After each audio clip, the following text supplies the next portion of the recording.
मराठा समाजाला राजकारणाचा प्रचंड ओढ आहे. म्हणजे तिथली सोसायटी असू द्या, गावातली, तर त्या अगदी महापालिका विधान सभा असू द्या, या राजकारणाचं ओढ्यामुळं मराठा समाजाचं आर्थिक नुकसान झालं आहे का? नाही, निश्चितच आर्थिक नुकसान प्रचंड झालेले.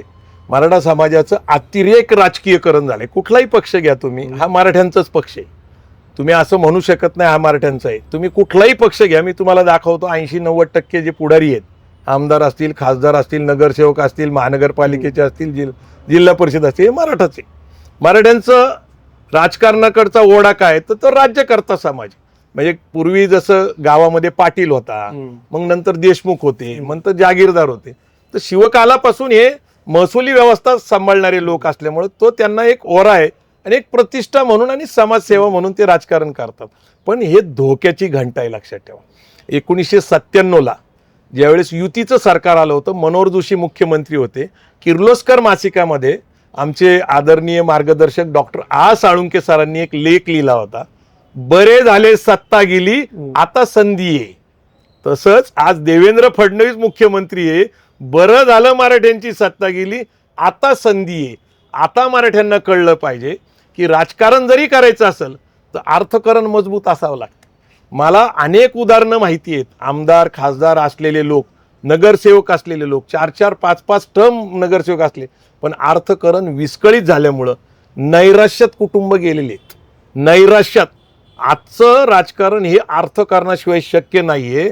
म्हणून मराठा समाजाने राजकारण निश्चित करावं, समाजसेवेसाठी जरूर करावं, परंतु पहिलं अर्थकारण मजबूत केलं पाहिजे.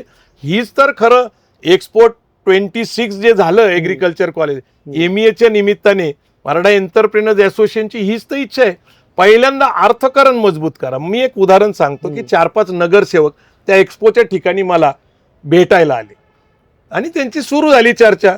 निवडणुका आत्ताच झाल्या, माझे 2 कोटी रुपये खर्च झाले, माझे 3 कोटी रुपये खर्च झाले, माझे 5 कोटी रुपये खर्च झाले. मी 4-5 लोकांना बोलवलं आणि त्यांच्या समोर उभा केलं. म्हणलं हा 1000 कोटीचा आहे, हा 2000 कोटीचा आहे, हा 3000 कोटीचा आहे, हा 5000 कोटीचा आहे. कारण त्यांच्या समोर 2-3 कोटीचं निवडणुकीचं राजकारण केलं म्हणजे मोठं होतं. मी त्यांना असे लोक उभे करून दाखवले की 1000, 2000, 5000 कोटीचा व्यवसाय करतात. तुम्ही कुठे आहे? सोशल मीडियाच्या भाऊ गर्दीत विश्वासार्हतेने चकाकणारे नाव म्हणजे लेट्सअप मराठी. सगळ्यांना, सगळ्या नागरिकांना ती स्पीच, ती लेट्सअप वरील मुलाखती म्हणजे विचारांचा खजिना. त्यानंतरच्या निवडणुकीमध्ये मला सोडून गेले.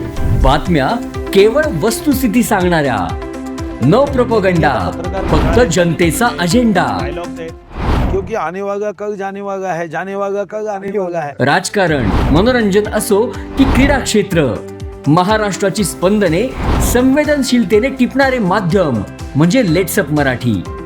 जगासोबत एक पाऊल पुढे राहण्यासाठी लेट्सअपचे ॲप, सोशल मीडिया आणि वेबसाईट सोबत कनेक्टेड रहा.